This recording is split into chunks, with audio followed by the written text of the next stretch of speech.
Selamat datang di channel Hosiana TV. Sebelum Anda menonton, jangan lupa subscribe, like, komen, dan jangan lupa aktifkan lonceng pemberitahuannya supaya mengetahui video terbaru dari kami. Shalom Bapak Ibu Saudara yang dikasihi oleh Tuhan. Kita bersama-sama akan merenungkan akan bagian daripada firman Tuhan pada siang hari ini, dan juga kepada setiap jemaat yang mungkin mengikuti akan ibadah kami streaming di tempat ini. Kami percaya bahwa Bapak Ibu juga diberkati oleh Tuhan seperti kami yang bertatap muka pada siang hari ini. Kita akan bersama-sama langsung membukakan firman Tuhan di dalam kitab Kisah Para Rasul. Kitab Kisah Para Rasul pasalnya yang kedua.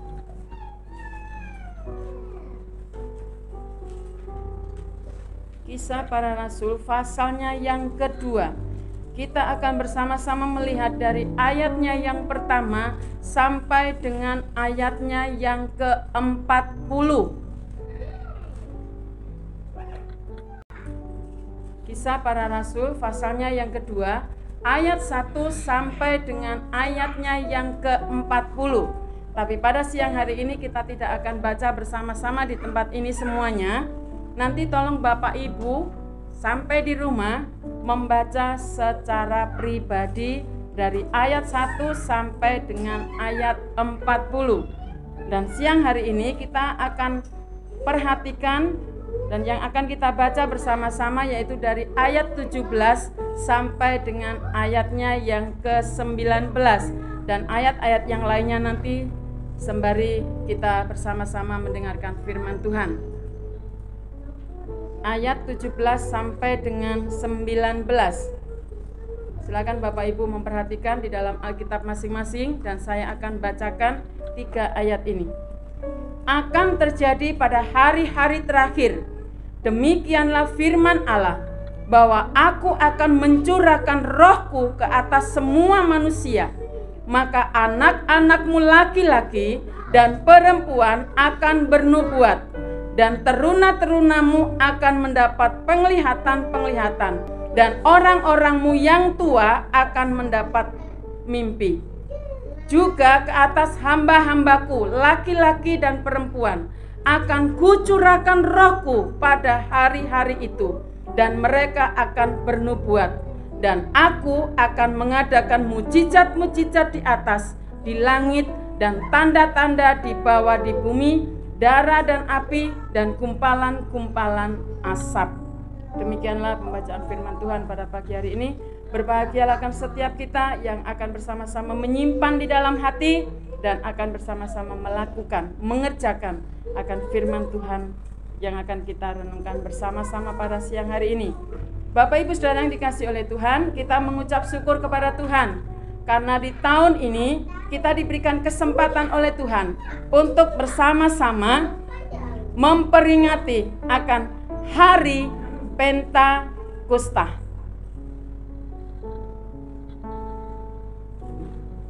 Bapak Ibu Saudara yang dikasihi oleh Tuhan, ini merupakan satu anugerah yang besar di dalam kehidupan kita. Karena kita tidak tahu kapan Tuhan panggil akan setiap kita, tetapi berbahagialah pada siang hari ini kita bersama-sama rayakan akan hari besar, yaitu Hari Pentakosta. Nah, sesuai dengan bacaan yang sudah kita baca bersama-sama, di situ nanti kita akan melihat beberapa hal. Yang pertama, yaitu siapakah yang dipenuhi oleh Roh Kudus. Yang kedua, yaitu apa ciri orang yang dipenuhi oleh Roh Kudus. Yang ketiga, bagaimana karya Roh Kudus untuk orang yang belum percaya. 3 hal ini yang akan kita bersama-sama pelajari pada siang hari ini. Bapak Ibu Saudara yang dikasihi oleh Tuhan, yang pertama kita akan lihat siapakah yang dipenuhi oleh Roh Kudus. Kalau kita perhatikan di dalam pembacaan firman Tuhan pada siang hari ini, di sana disebutkan bahwa hari di mana pencurahan Roh Kudus itu bertepatan dengan hari raya Pentakosta. Apa sih hari raya Pentakosta itu? Hari raya Pentakosta adalah hari yang ke-50 setelah kebangkitan Tuhan Yesus. Nah, sesungguhnya kepada siapa Roh Kudus itu dicurahkan. Kalau kita perhatikan di dalam ayatnya yang ke-17 tadi, dikatakan akan terjadi pada hari-hari terakhir. Demikianlah firman Allah bahwa Aku akan mencurahkan Rohku ke atas semua manusia. Jadi jelas firman Tuhan dikatakan di situ, Roh Kudus itu akan dicurahkan kepada semua orang. Nah, penekanan kepada semua orang atau semua manusia itu sangat penting. Karena ini adalah merupakan era baru di dalam pekerjaan Roh Kudus. Karena kalau kita perhatikan di dalam Perjanjian Lama, sebenarnya Roh Kudus itu sudah berkarya. Jadi tolong diperhatikan, Roh Kudus itu bukan saja berkarya saat hari Pentakosta, di mana Roh Kudus itu dicurahkan, atau di dalam Perjanjian Baru, tetapi di Perjanjian Lama pun sebenarnya sesungguhnya Roh Kudus itu sudah berkarya. Tetapi kerja daripada Roh Kudus atau karya daripada Roh Kudus di dalam Perjanjian Lama itu hanya sebatas orang-orang tertentu dan juga dalam waktu-waktu tertentu. Kalau Bapak Ibu perhatikan di dalam kitab Perjanjian Lama, di mana Roh Kudus itu diberikan atau dicurahkan hanya kepada para nabi, para rasul, para imam. Dan tadi saya katakan dalam waktu tertentu. Kalau Bapak Ibu perhatikan dalam kitab Perjanjian Lama, ada Roh Kudus itu datang untuk mengurapi, atau dengan kata lain dihinggapi. Nah, di situ Roh Kudus sedang bekerja mengurapi akan para rasul. Datang dia menghinggapi para nabi. Tetapi kita perhatikan di dalam Perjanjian Baru, khususnya di ayat 17 dan 18, ayat yang sudah kita baca bersama-sama, ini adalah merupakan satu dimensi yang baru akan pekerjaan Roh Kudus. Kita perhatikan tadi. Berbeda dengan Perjanjian Lama. Aku akan mencurahkan Rohku ke atas semua manusia, maka anak-anakmu laki-laki dan perempuan akan bernubuat. Perhatikan, anak-anakmu laki-laki dan perempuan. Lalu dikatakan, dan teruna-terunamu akan mendapat penglihatan. Dan orang-orangmu yang tua akan mendapat mimpi. Ayat 18, juga ke atas hamba-hambaku laki-laki dan perempuan akan kucurahkan Rohku pada hari-hari itu. Kalau kita perhatikan dengan seksama di ayat 17 dan 18, anakmu laki-laki, hamba-hambaku laki-laki dan perempuan. Berarti di sini semuanya menurut jenis kelamin atau gendernya itu semua diberikan, laki-laki dan perempuan. Dan tadi dikatakan ada teruna-teruna yang ayat 18, hamba-hambaku. Tidak memandang status.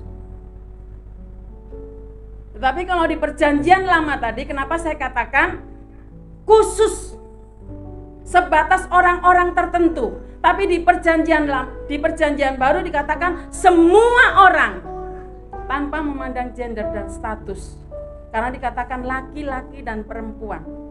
Hamba-hambaku. Sangat jelas ya. Nah, kalau seperti ini adalah merupakan satu pekerjaan Roh Kudus yang baru dicurahkan kepada semua orang. Nah, kalau seperti itu yang menjadi pertanyaan, apakah Roh Kudus itu secara serta-merta selama bekerja di dalam diri seseorang? Ataukah adakah hal-hal yang harus dilakukan agar Roh Kudus itu selalu ada di dalam diri seseorang, di dalam diri kita masing-masing, di dalam hati kita masing-masing?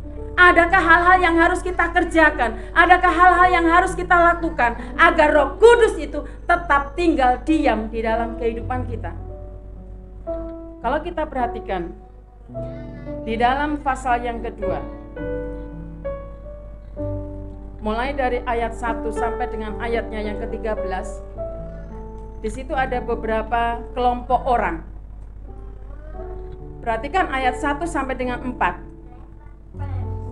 Di ayat 1 dikatakan, ketika tiba hari Pentakosta, semua orang percaya berkumpul di suatu tempat dan lain sebagainya. Di situ mereka yang diurapi adalah orang percaya. Nah, kelompok yang kedua itu ayat 5 sampai dengan ayatnya yang ke-12. Dikatakan di situ, waktu itu di Yerusalem diam orang-orang Yahudi yang saleh. Nah, jadi ayat 5 sampai 12 ini adalah kelompok orang-orang saleh. Lalu di ayat yang ke-13 dikatakan, tetapi orang lain menyindir. Nah, di sini tidak dijelaskan siapa orang lain itu. Hanya dituliskan orang lain. Jadi ada 3 kelompok. Yang pertama adalah orang yang percaya. Yang kedua adalah orang saleh. Yang ketiga adalah orang lain. Sekarang kita bertanya, kelompok yang mana yang dipenuhi oleh Roh Kudus di hari Pentakosta ini? Kelompok orang percaya kah? Atau kelompok orang saleh kah? Atau kelompok orang lain?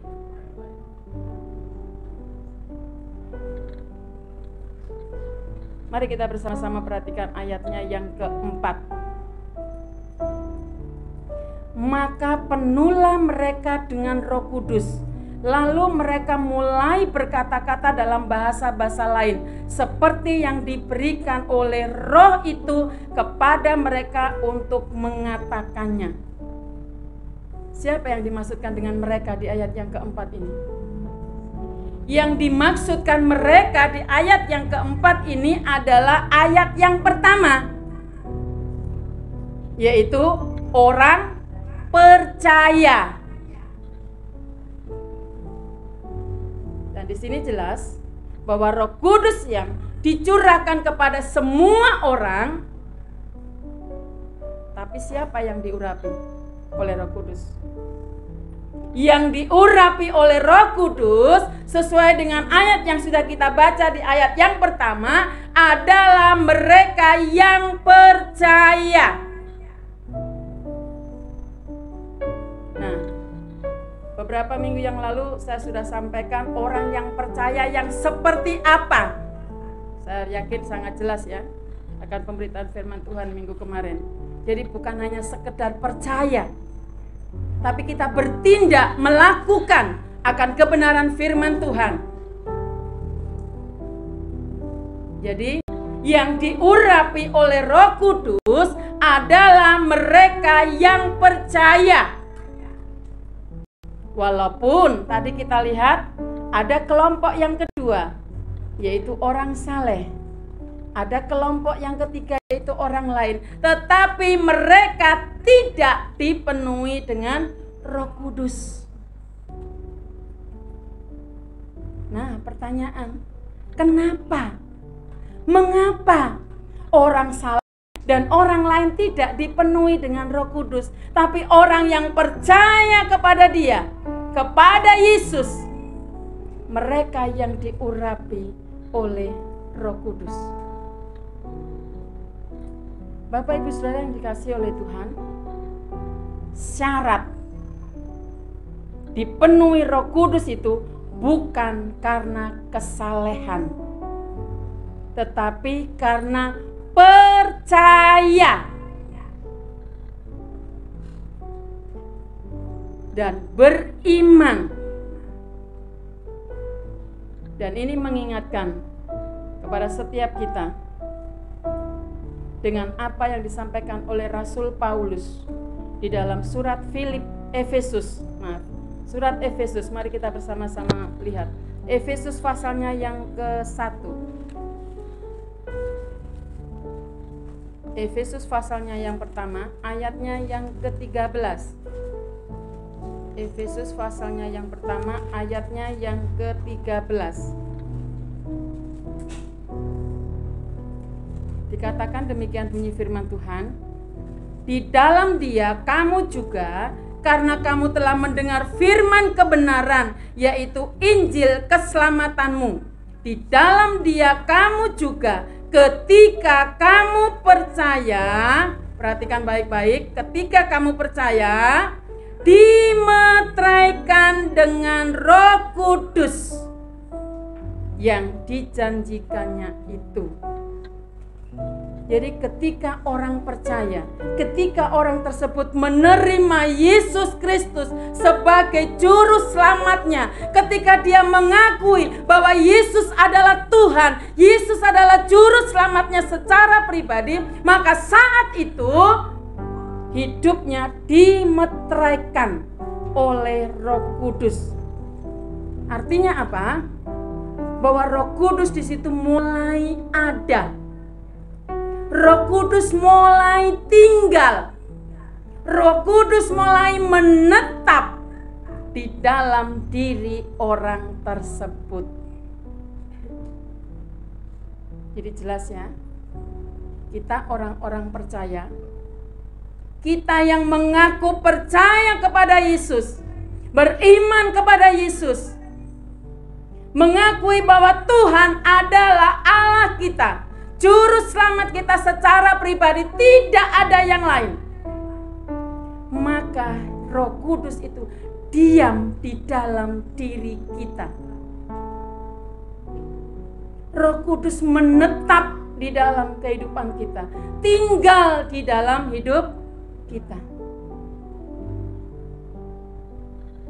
Bapak Ibu Saudara yang dikasihi oleh Tuhan, kalau di dalam Perjanjian Lama dikatakan adalah Allah itu ada di atas manusia.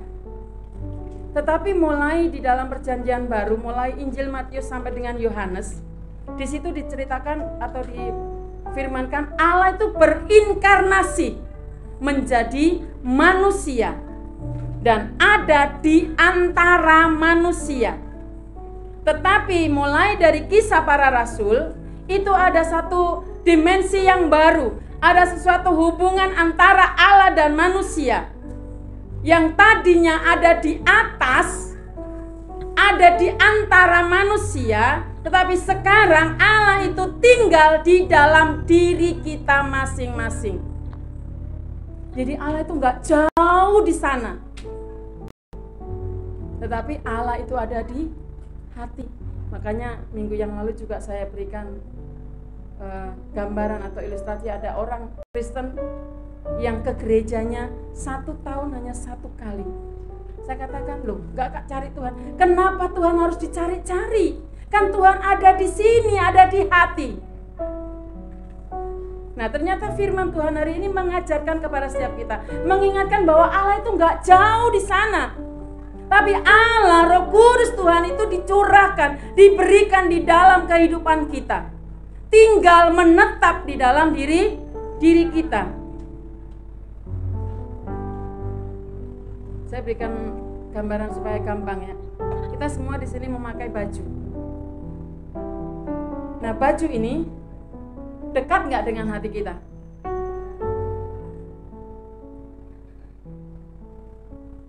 Baju ini dekat nggak dengan diri kita? Perhatikan, kita pakai baju kita ini menempel, ya kan? Menempel. Tapi dia jauh dengan hati kita karena dia nggak masuk. Dia hanya nempel, hanya kelihatan di luar, tapi nggak masuk di dalam. Nah, ini apa? Saya berpikirnya begitu ya. Kita ini kalau sudah kotor, copot, lepas.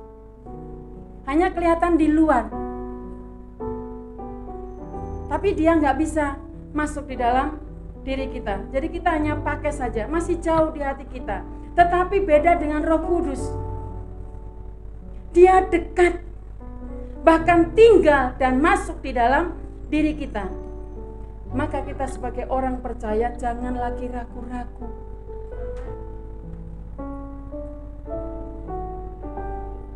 Ada enggak Tuhan Yesus di dalam diriku? Ada enggak Roh Kudus di dalam diriku? Nah, tapi kembali mengingat tadi, siapa yang hidupnya dipenuhi dengan Roh Kudus? Siapa yang hidupnya akan dicurahkan oleh Roh Kudus? Yaitu orang yang percaya.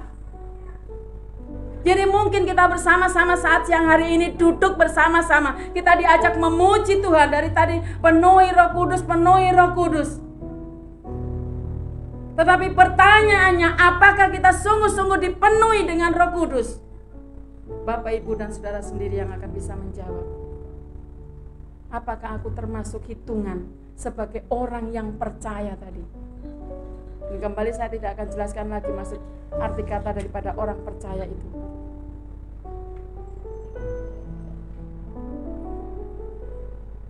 Dan jangan seperti yang saya sampaikan minggu lalu, kita hanya datang, duduk, diam, pulang. Minggu lagi kita datang, duduk, diam, pulang. Tapi mari kita bersama-sama menjadi orang-orang yang percaya, yang beriman, yang mengakui bahwa Tuhan adalah juru selamatku.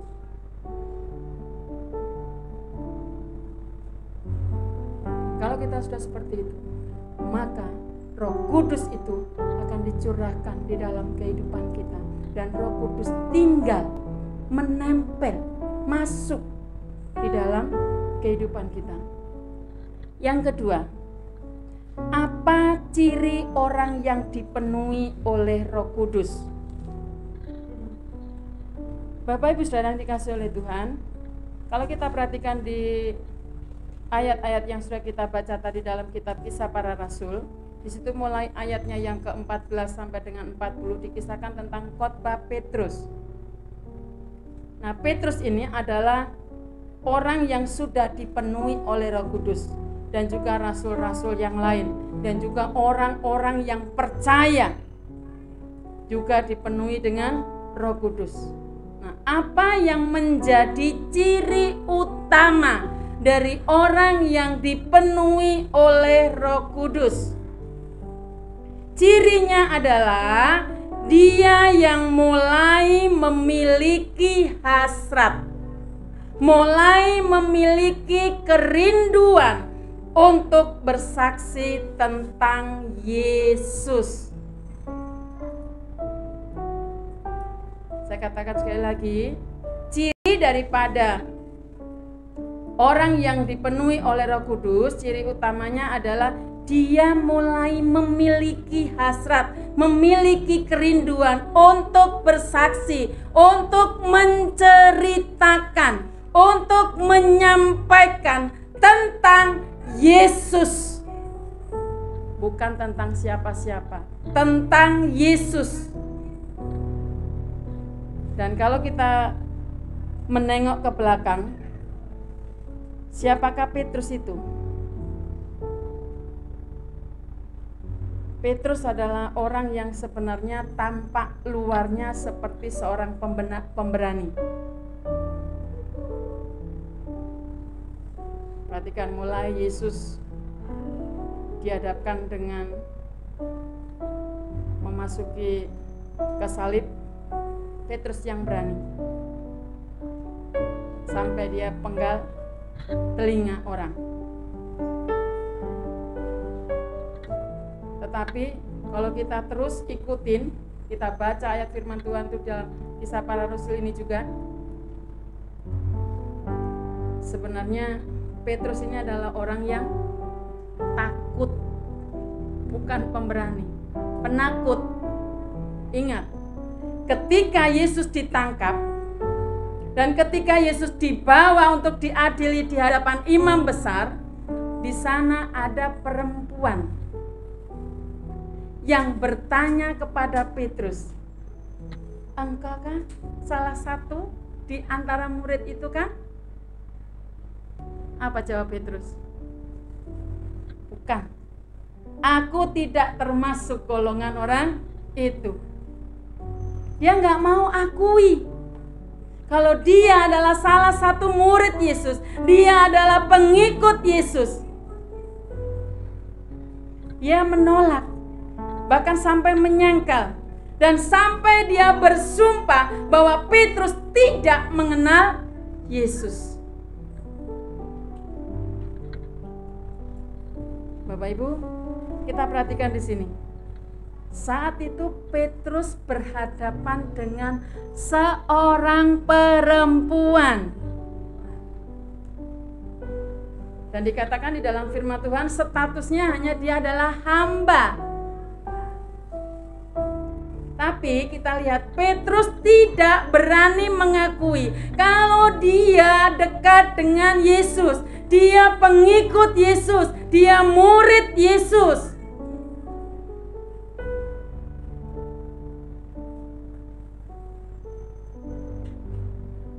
Tapi kita lihat, setelah kehidupannya diurapi dengan Roh Kudus, ada perubahan yang sangat-sangat besar di dalam kehidupan Petrus. Dan kita perhatikan di dalam ayat-ayat yang selanjutnya, yang hari ini kita tidak baca, sampai dengan 40, kita lihat saat dia menyampaikan kebenaran firman Tuhan, dia bersaksi tentang Yesus, dia nggak takut lagi. Dia punya keberanian menceritakan akan Yesus. Bahkan mulai dari Yesus lahir, kematian, kebangkitan sampai naik diceritakan sedemikian rupa oleh Petrus. Jadi nggak ada lagi takutnya. Dan kita perhatikan di dalam ayat-ayat tersebut, tidak hanya 1, 2 orang atau 10, tapi ribuan orang. Dia berani menceritakan tentang Yesus apa adanya. Dia nggak mau tutup-tutupin kalau Yesus itu yang mati, bukan Daud, dia katakan. Dan Yesus bukan hanya mati, tapi Yesus bangkit. Dan setelah itu Yesus naik ke surga. Dia jelaskan sedemikian rupa oleh Petrus. Bapak Ibu Saudara yang dikasihi oleh Tuhan, kita lihat di sini. Ciri orang yang sudah dipenuhi oleh Roh Kudus itu ada apa? Ada sebuah kerinduan yang besar. Dan setelah itu ada keberanian, ada hikmat dari Tuhan, ada kuasa daripada Tuhan, serta ada urapan yang penuh daripada Tuhan. Sehingga Petrus berani menyampaikan, menceritakan tentang Yesus. Bapak Ibu Saudara yang dikasihi oleh Tuhan, jujur ini mengingatkan kepada setiap kita sebagai anak-anak Tuhan. Mungkin kita setiap minggu kita datang ibadah, kita sebagai pelayan Tuhan. Kalau kita dihadapkan dengan sesuatu masalah, dihadapkan dengan kesulitan-kesulitan di lingkungan, apalagi dengan kita yang tinggal di Jawa Barat, kita akan merasa takut untuk mengakui bahwa aku ini adalah anak Tuhan. Apalagi yang anak muda-mudi yang masih sendiri. Kalau sudah didekati oleh anak laki-laki yang perempuan, lihat wes mantap, kerjanya mapan, punya mobil, punya rumah, punya masa depannya cerah. Gak apa-apalah, hantam saja, hajar saja. Yang penting aku enak mapan. Tinggalkan Yesus, gak masalah. Atau mungkin anak-anak yang sekolah, satu kelas sendiri, ya sudahlah aku ikutan aja. Ditanya sama gurunya, kamu apa? Samanya kita Pak, samanya teman. Gak mau mengakui bahwa aku adalah anak Tuhan.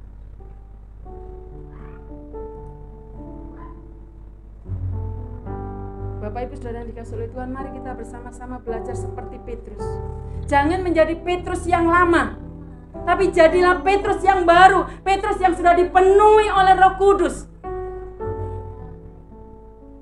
Kalau Petrus tadi hanya dihadapkan satu orang perempuan saja dia sudah takut, bahkan menyangkal, tidak berani akui bahwa dia adalah murid Yesus. Tetapi setelah hidupnya dipenuhi dengan Roh Kudus, dengan gamblangnya dia ceritakan akan Tuhan Yesus. Nah, kita lihat apa sih yang sebenarnya disaksikan oleh Petrus. Perhatikan ayat yang ke-27. Ayatnya yang ke-27, apa yang disaksikan oleh Petrus? Sebab engkau tidak menyerahkan aku kepada dunia orang mati, dan tidak membiarkan orang kudusmu melihat kebinasaan. Jelas, dia nggak mau, Tuhan nggak mau melihat orang-orang ini binasa. Maka di dalam ayat yang ke-23, dikatakan, dia yang diserahkan Allah menurut maksud dan rencananya telah kamu salibkan dan kamu bunuh oleh tangan bangsa-bangsa durhaka. Tetapi Allah membangkitkan dia dengan melepaskan dia dari sengsara maut, karena tidak mungkin ia tetap berada dalam kuasa maut itu. Jelas yang disaksikan oleh Petrus? Dia sungguh-sungguh sampaikan, dia ceritakan maksud tujuan Allah hadir, Allah datang ke dalam dunia ini, bahwa sesungguhnya Allah tidak senang kalau manusia yang diciptakan ini binasa. Maka Allah memberikan putranya yang tunggal, yaitu Yesus Kristus, untuk mati disalibkan, bangkit dan menyelamatkan akan setiap kita. Nah, itulah yang disampaikan oleh Petrus. Itu yang dikotbahkan oleh Petrus. Jadi mari kita bersama-sama belajar mulai sekarang. Kita orang-orang percaya yang sudah dipenuhi dengan Roh Kudus, kita harus berani menyaksikan, menceritakan akan kabar baik, kabar sukacita, kabar keselamatan ini kepada orang lain. Jadi nggak usah malu-malu lagi. Aku adalah anak Tuhan. Aku adalah pengikut Kristus. Aku adalah anak Tuhan Yesus. Sampaikan, ceritakan kalau Yesus itu adalah juru selamat. Jalan menuju kebenaran.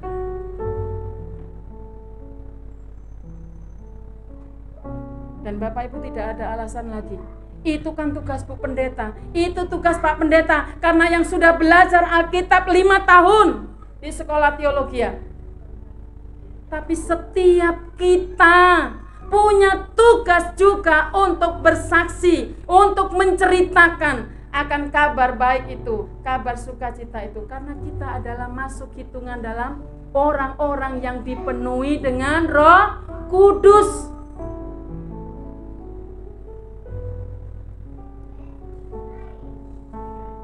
Bapak Ibu Saudara yang dikasihi oleh Tuhan, saat saya membaca dan terus merenungkan akan bagian firman Tuhan ini, saya menangis. Kenapa Tuhan sampai hari ini, bahkan sampai bapak tua saya, mama tua saya sudah dipanggil Tuhan, mereka masih ada di luar sana. Padahal kerinduan kami semasa kami hidup, kami rindu keluarga kami semuanya diselamatkan oleh Tuhan. Mereka mengenal, mereka percaya kepada Yesus. Tapi kenyataannya saya melihat enggak ada satupun, hanya nenek saya dari bapak. Dan Bapak Ibu, itu bukan waktu yang singkat. 23 tahun kami mendoakan. Dan kami hanya berdoa, menyanyi. Dan memang puji Tuhan, rumah kami itu belakangnya gereja GPDI. Dan Bapak Ibu tahu sendiri, orang GPDI kalau sebelum ibadah mereka ada penyembahan, itu sudah mulai terdengar di rumah. Dan kesukaannya nenek itu nyapu kebunnya yang belakang itu sambil mendengar itu. Nanti kalau sudah ngapain, itulah orang-orang Kristen teriak-teriak siang-siang. Karena apa? Setengah tiga siang, musimnya orang tidur, dia sudah teriak-teriak di gereja. Nanti jam 3 mulai ibadah, jam 5 selesai. Dan itu terus setiap hari didengarkan. Akhirnya apa? Satu saat kami mau berangkat gereja, nenek ini mandi. Tunggu, jangan berangkat dulu. Lalu mama saya bilang, mau kemana, Mak? Aku mau ikut kamu. Mau kemana? Aku gak kemana-mana, aku mau gereja. Aku mau ikut kamu. Itulah. Dan saya sampai hari ini pun masih terus berdoa dan berdoa minta Tuhan, karena masih ada anak cucu yang ditinggalkan, keponakan-keponakan yang masih ada. Saya tetap rindu untuk mereka supaya diselamatkan, percaya kepada Yesus, agar kami nanti ketemu. Dan selain nenek saya, ada kakek saya dari mama. Saya percaya pasti dia juga selamat, karena sudah dipanggil Tuhan, ternyata hidup lagi sejenak, karena dia hanya menunggu mama saya sampai di rumah. Dan saat mama saya datang, dia minta berdoa. Lalu mama saya bilang, kenapa minta berdoa sama saya, enggak yang lain-lain tadi? Nanti enggak sama, jurusannya beda, kata mama saya. Enggak, aku mau kamu yang berdoa, karena kamu yang punya untuk aku sampai di surga. Dia jadi dibilang gini, waktu meninggal itu dia ditolak, gak nyampe tempat sana, bilangnya gitu. Tapi hanya anak satu-satunya, yaitu mama saya, karena 7 bersaudara, hanya mama saya yang sebagai anak Tuhan. Jadi dia yang punya, katanya, dan punya buku kecil, maksudnya mungkin Alkitab ini. Akhirnya sama mama saya diajak berdoa, dan dia mengaku Yesus adalah Tuhan dan Juru Selamat. Dia menangis, dia minta ampun kepada anak-anaknya semua, dan bilang kepada anak-anaknya yang masih ada di sekelilingnya, kamu harus ikut adikmu ini, ikut kakakmu, hanya dia yang punya jalan. Kadang saya berpikir, padahal orang tua sudah ngomong begitu ya, sampai hari ini, sampai bapak tua, mama tua dipanggil juga nggak ada yang ikut. Tapi kita jangan putus asa, jangan berhenti ya. Orang nggak ada pun satu-satunya rugi, nggak. Tetap, yuk kita sama-sama bawa, kita doakan tetangga kanan kiri, semua keluarga kita. Yuk balik percaya kepada Yesus. Kita harus berani ceritakan, berani ingatkan bahwa hanya Yesus satu-satunya jalan keselamatan di dalam kehidupan manusia. Yang ketiga, bagaimana karya Roh Kudus untuk orang yang belum percaya. Kalau kita perhatikan tadi di ayat 17, jelas ya, di situ dikatakan akan karya Roh Kudus untuk semua orang. Dan coba kita perhatikan Yohanes 16 ayatnya yang ke-8. Yohanes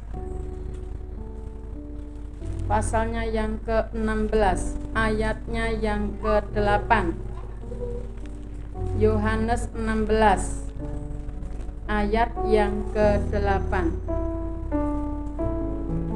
Dan kalau ia datang, ia akan menginsafkan dunia akan dosa, kebenaran, dan penghakiman. Perhatikan, ia akan menginsafkan dunia. Apa sih artinya kata dunia di dalam ayat 8 itu? Dunia adalah orang-orang yang belum percaya. Nah, ketika khotbah disampaikan seperti Petrus tadi, dengan berpusat pada Kristus Yesus, maka ada sesuatu yang terjadi. Perhatikan di dalam Kisah Para Rasul pasal yang kedua ayatnya yang ke-37. Ayatnya yang ke-37 dikatakan, ketika mereka mendengar hal itu, hati mereka sangat terharu. Lalu mereka bertanya kepada Petrus dan lain sebagainya. Perhatikan di situ. Hati mereka sangat terharu.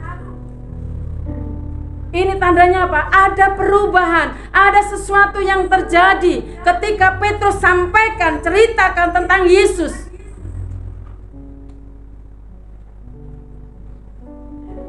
Dan kalau kita perhatikan di dalam Kisah Para Rasul 16 ayat yang 14 itu sebagai bahan perbandingan. Kalau firman Tuhan disampaikan atau khotbah disampaikan berfokus pada Kristus, itu pasti ada sesuatu yang terjadi. Kisah Para Rasul 16 ayatnya yang ke-14. Kisah Para Rasul 16 ayat 14, seorang dari perempuan-perempuan itu yang bernama Lydia turut mendengarkan. Ia seorang penjual kain ungu dari kota Tiatira yang beribadah kepada Allah. Tuhan membuka hatinya sehingga ia memperhatikan apa yang dikatakan oleh Paulus. Nah, di sini di dalam Kisah Para Rasul 16 ayat 14, di situ saat Rasul Paulus berkhotbah. Dan dikatakan ada seorang perempuan yang bernama Lydia membuka hati. Nah, inilah sikap yang menjadi teladan untuk kita semua. Ketika khotbah disampaikan, mari kita bersama-sama berdoa kepada Tuhan agar apa? Roh Kudus itu menjamah setiap kita, menjamah hati kita sampai masuk di dalam kehidupan kita. Seperti tadi sama pemimpin pujian diajak, ku buka hati untuk Roh-Mu Tuhan, jamah hatiku, penuhi hatiku dengan Roh-Mu. Agar apa? Agar kita mengerti akan firman Tuhan yang disampaikan. Makanya kenapa saya kalau sudah ibadah duduknya di sana, dia memperhatikan anak-anak ini. Waktu pujian mah semangat nyanyi, tapi giliran firman Tuhan disampaikan, nyanyi saja sudah mulai HP-nya dipegang. Bukan menyiapkan diri. Biarin saja siapa yang mau telepon, siapa yang mau WA, biarin saja, diam. Tuhan, aku siap mendengarkan firman Tuhan. Jamah hatiku, jamah pikiranku, siapkan diriku agar aku pulang dari tempat ini ada sebuah pembaharuan di dalam hidupku. Aku menerima berkat, bukan HP yang dipegang tangtung. Mulai Pak Pendeta berdiri sini terus cakcuk. Tahu sendiri kalau Bu Pendeta nggak banyak ngomong, matanya ngelirik terus nggak berhenti, dan dilihat bukan Alkitab yang dia buka, ketahuan kan. Kalau orang buka Alkitab sekali ceklek, perhatikan, ini tangannya terus main trot, ini sudah nggak benar, ini sudah nggak merhatikan. Akhirnya dekat langsung naik kantong, beres. Kalau dia omongin bolak-balik, capek mulut, langsung ambil plot, masuk. Pulang temannya dapat berkat, dia bilang, kok aku nggak dapat apa-apa. Nah itu dia. Yang tadi seperti pujian kita dibawa, kita diajak, ku buka hati, nih Tuhan, aku yang lapar dan haus akan kebenaran firman-Mu. Siapkan diri kita agar firman Tuhan bisa kita mengerti. Mengapa kita harus berdoa terlebih dahulu? Mengapa kita minta itu Tuhan untuk menjamah setiap kita? Sadar bahwa hati kita ini keras. Hati kita ini suka tertutup dengan kebenaran firman Tuhan. Kalau dengan kekuatan kita sendiri, dengan akal kita sendiri, nggak akan bisa kita mengerti akan kebenaran firman Tuhan. Kita tidak tahu mutiara-mutiara yang ada di dalam firman Tuhan ini.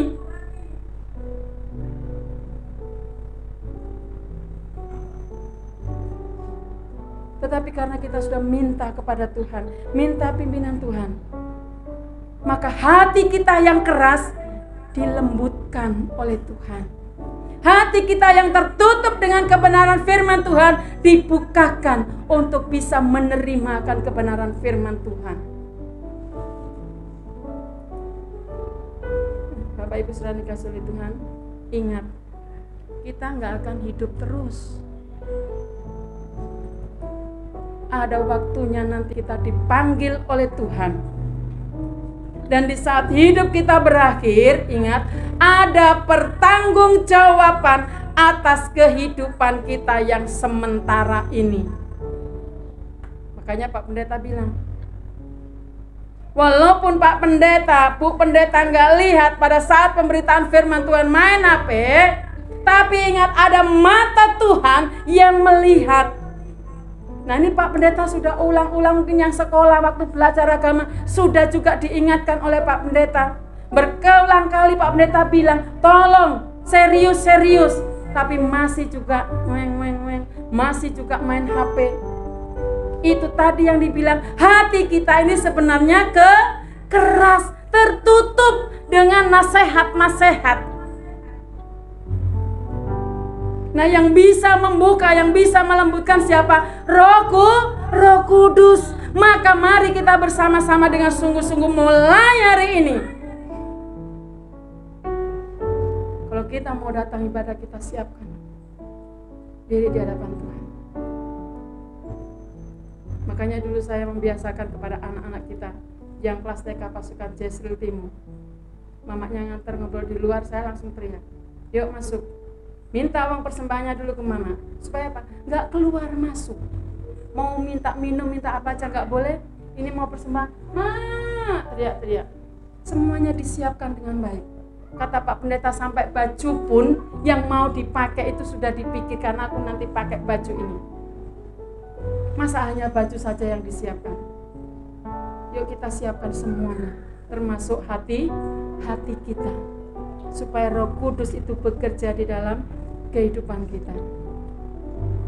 Roh Kudus menjamah akan setiap kita. Dan kita perhatikan tadi di dalam kitab Kisah Para Rasul, saat khotbah disampaikan oleh Petrus, di situ Roh Kudus bekerja menjamah kepada pendengar-pendengar waktu itu. Dan apa tandanya kalau firman Tuhan itu sampai di hati? Perhatikan ayatnya yang ke-37 di pasal yang kedua tadi. Kita kembali di pasal yang kedua. Ayatnya yang ke-37 di pasal yang kedua, apa yang dikatakan selanjutnya? Lalu mereka bertanya kepada Petrus dan rasul-rasul yang lain, apakah yang harus kami perbuat? Tanda jika firman Tuhan itu sampai di hati, muncul sebuah pertanyaan, apa yang harus aku perbuat? Apa yang harus aku lakukan? Dijawab oleh Petrus ayat yang ke-38. Jawab Petrus kepada mereka, bertobatlah.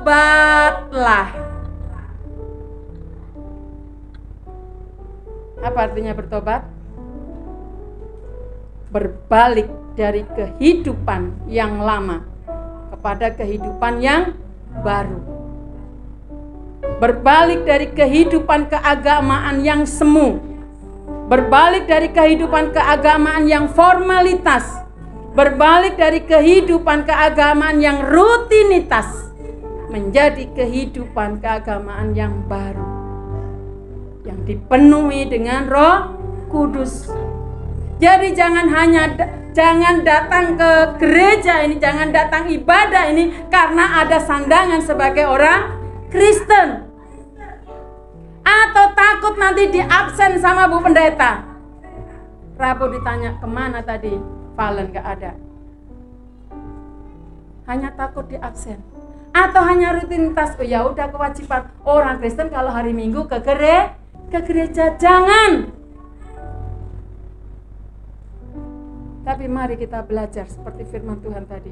Kita benar-benar siapkan diri, siapkan hati, siapkan pikiran, sehingga firman Tuhan bisa masuk di dalam hati kita, sehingga kita timbul suatu pertanyaan, apa yang akan aku lakukan Tuhan? Kita mendengarkan firman Tuhan, oh berarti aku harus melakukan ini.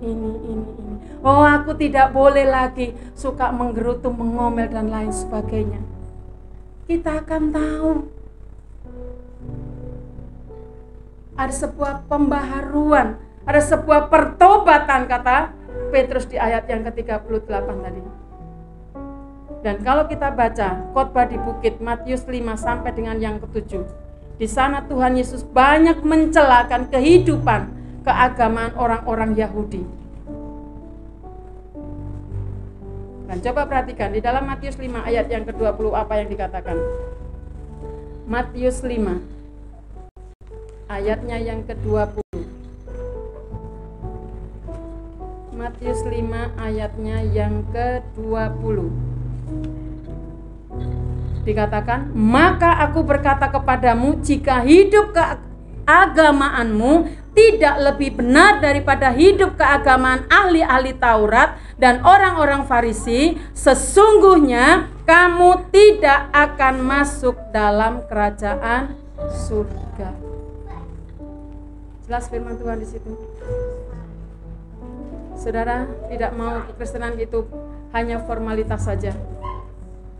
Maka mari kita bertobat. Jangan hanya dijadikan formalitas, jangan hanya dijadikan rutinitas. Karena jelas firman Tuhan dikatakan, sesungguhnya kamu tidak akan masuk di dalam kerajaan surga. Nah, kata bertobat ini kembali dalam Kisah Para Rasul 2 tadi. Itu sejajar paralel dengan ayat yang ke-1,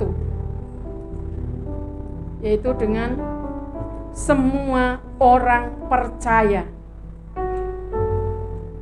Nah, di sini adalah percaya yang sungguh-sungguh bahwa Yesus adalah Tuhan. Yesus mati, Yesus bangkit untuk kita. Dan kita mau menerima akan Yesus di dalam diri kita. Nah, sekarang bukan berhenti sampai di situ, tetapi mari kita bersama-sama terus undang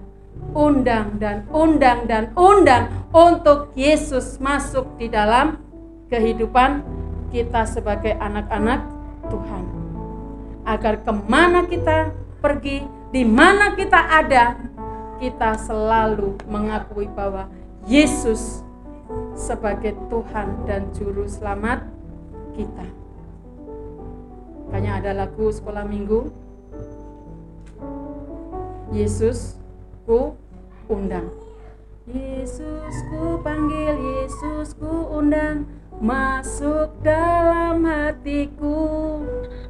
Sepertinya sepele lagu sekolah minggu. Ternyata hari ini kita diajak setiap hari undang Yesus masuk di dalam hidup kita. Itulah dasar kehidupan kekristenan kita. Bahwa kekristenan kita dibangun di atas dasar pertobatan yang benar, yaitu dipimpin oleh Roh Kudus. Bapak Ibu Saudara yang dikasihi oleh Tuhan, sekarang bagaimana dengan kehidupan kita? Di antara tiga, siapakah yang dipenuhi oleh Roh Kudus? Apa ciri orang yang dipenuhi oleh Roh Kudus? Dan bagaimana karya Roh Kudus untuk orang yang belum percaya? Bapak Ibu, renungkan baik-baik akan kebenaran firman Tuhan siang hari ini. Ialah kita menjadi bagian sebagai orang-orang yang percaya, yang dipenuhi dengan Roh Kudus, sehingga kita bisa seperti Petrus, punya kerinduan, punya keberanian, ada hikmat, ada kuasa, ada urapan daripada Tuhan untuk kita bisa bersaksi. Dan juga kita bisa, apa yang kita katakan, apa yang kita sampaikan itu akan menjadi berkat, dan mereka yang mendengar bisa mengenal, bisa percaya kepada Yesus. Mari kita bersama-sama tunduk kepala, kita berdoa.